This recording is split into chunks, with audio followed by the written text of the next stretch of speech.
This video will show you the step-by-step process of setting up a bank of malaria reference slides, from the initial step of collecting blood sample from a donor, to batch preparation and staining of good quality blood films, and to the storage and organization of slides in a repository. But before getting started with the succeeding procedures, it is important to always remember and practice universal standard safety precautions. Practice correct hand washing techniques before and after performing the procedures. Always wear a lab coat or gown and use gloves. Properly handle lancets and needles and dispose of them in a suitable sharp disposal container. Practice appropriate collection and transport of fluids and tissues according to approved safe practices. After these preparatory procedures, you are ready to select and recruit blood sample donors. This can be done by hospital or health center-based activities or by selective field surveys. For this activity, you will need the following.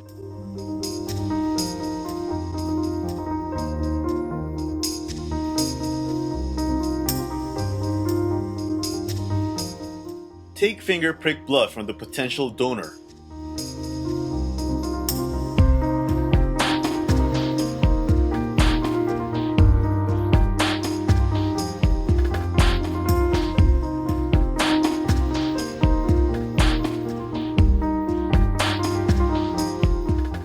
Prepare thick and thin blood films on the same slide.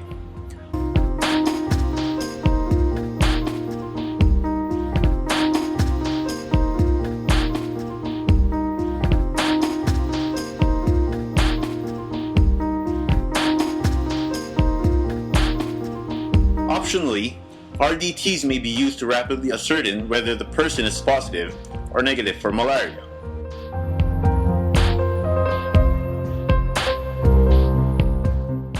After fixing the thin film with methanol, stain the dried blood films with freshly prepared 10% Giemsa stain. Under light microscopy, determine the presence, species, and density of the malaria parasites.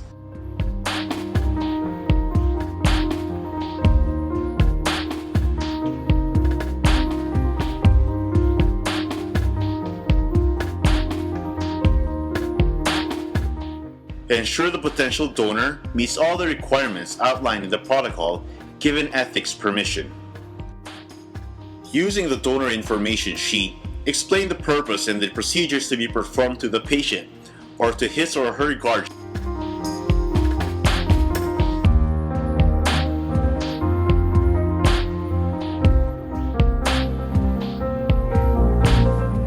Obtain signed consent from the patient or his or her guardian. Prepare the patient and materials for additional blood collection by venipuncture. For slide banking purposes, Malaria Smears are prepared from anticoagulated blood obtained by venipuncture. Clean the venipuncture site with an alcohol swab and allow to air dry for 30 seconds. Following standard procedures for venipuncture and using a sterile non-reusable 21 to 23 gauge needle, draw 3 to 5 ml of blood. Transfer the blood immediately to an EDTA-coated tube. Mix blood gently by inverting the tube 6 times.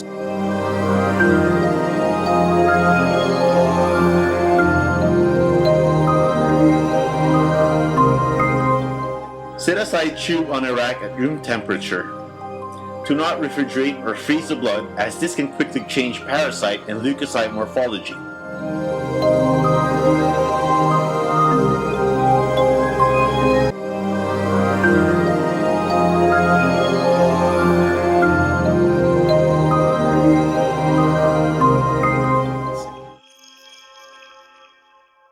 The first thing to do is to ensure that the slides to be used are clean and scratch-free, because dirty slides can lead to poorly prepared blood films.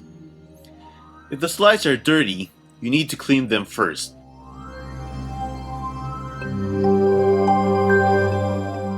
First, soak new slides for at least 2 hours in water mixed with dishwashing liquid detergent. Individually rinse the slides in clean or purified water to remove all traces of detergent. Thoroughly dry each slide with lint-free cloth or paper towel. By handling the dried slides by their edges only, wrap them in clean, lint-free paper and return them in the original cardboard boxes. Store them properly until use.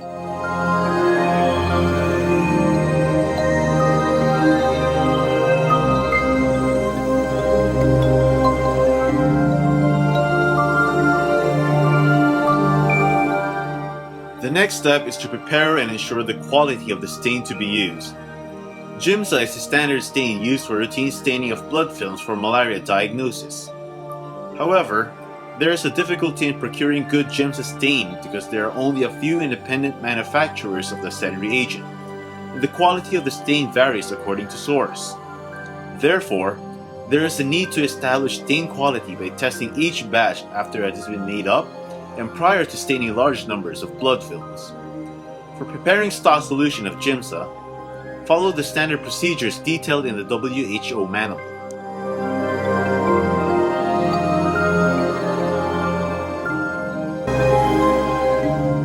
If species confirmation by delayed PCR will be performed, prepare blood spots on filter paper immediately upon reaching the laboratory or workstation where the blood films will be prepared and stained.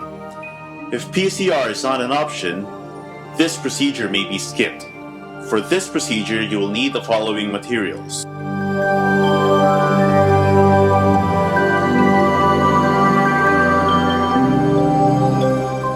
To prepare the blood spots, label the filter paper, ideally FTA card, with the appropriate donor's ID number and date of sample collection.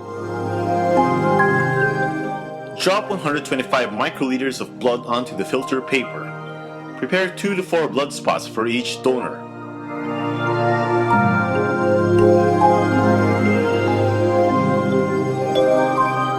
Dry and place the blood spots in a Ziploc bag containing a desiccant and store at room temperature, or in a negative 20 degrees centigrade freezer if PCR will be done at a much later stage.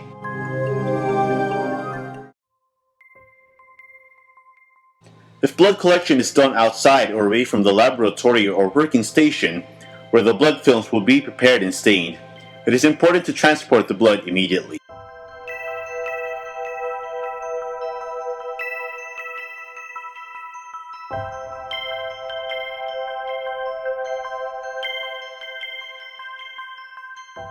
Place EDTA tube containing the donor's blood on a rocker and mix gently for 5 to 10 minutes before use. Spread out enough paper slide templates horizontally on a flat, clean, and firm surface, ensuring enough space for at least 2 technicians to work side by side. Lay out the glass slides over the paper slide templates. Using a pencil and without touching the surface of the slides, mark slides with the QC for quality control, 1 at the start, 2 in the middle, and 1 near the last part of the production. For preparing the smears, 2 technicians are needed. 1 pipetting the blood and placing it over the slide templates, and the other doing the spreading of the blood on the slides.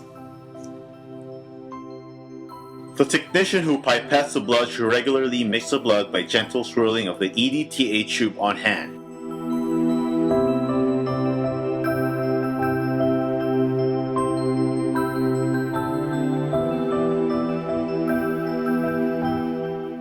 Using a micropipette and fitted tip, deliver 6 microliters of blood onto each part of the template indicated for the thick film, usually on the side close to the frosted end.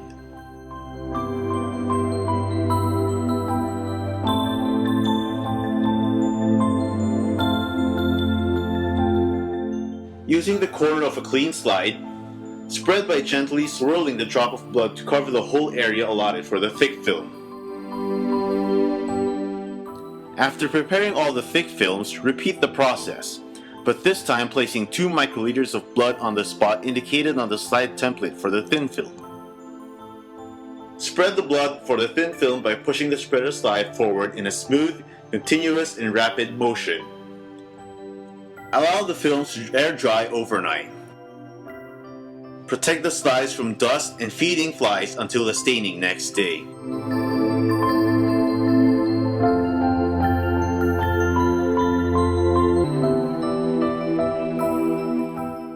Assure that the blood films have dried thoroughly before doing this procedure. Only the thin films are fixed with methanol before staining.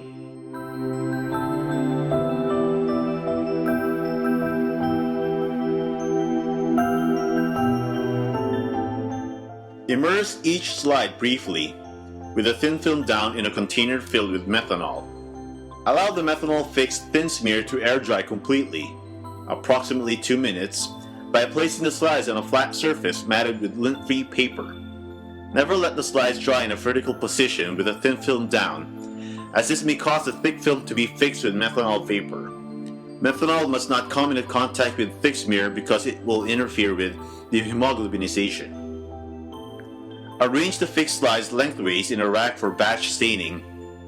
Place the QC slides in front, middle, and the end part of a batch of 100 slides in the staining rack. Then place the rest of the slides onto the rack or holder.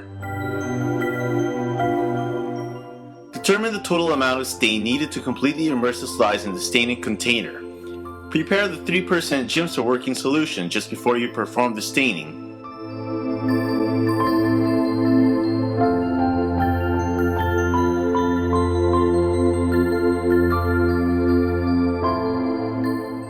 Check that the pH of the water to be used is 7.2. Adjust pH if necessary.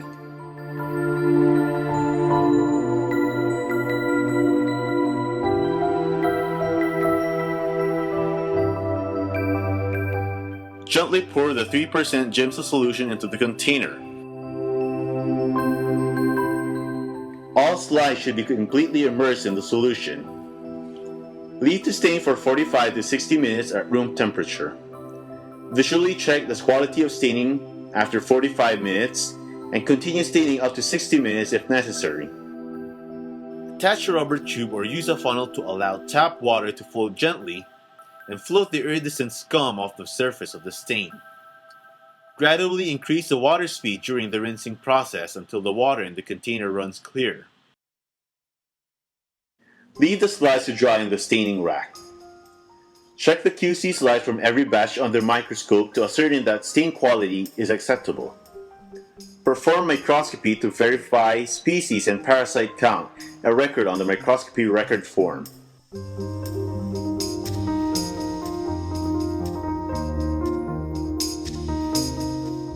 To protect and increase the usable lifespan of the thick and thin films, a glass cover slip is added using a mounting medium such as Depex. It takes some experience to work out exactly what volume of mountant, approximately 3 drops to put on and where to position the drop. Practice is required. When doing this step, aside from putting on gloves and lab coat or gown, be sure to wear a suitable mask as protection from the chemical vapors of the mounting solution. Slides labeling. Label slides according to the sample identification scheme agreed upon. You can use numbers to code for the country or site of collection, patient ID number, and the copy number of a slide. Once the blood films have their cover slips and labels on, organize them in designated slides cabinet. Customized cabinets with several drawers and slide racks inside are ideal. A good way to arrange the slides is to put together in one rack all slides from each patient. The development of a high-quality malaria reference slide collection is essential to maintain the standards and ensure high quality of malaria diagnosis, reducing the likelihood of misdiagnosis, and maintaining the confidence of patients and health providers in the diagnosis. In time, such a compilation should provide standardized proof of diagnostic performance by microscopy to guide in disease and control program management.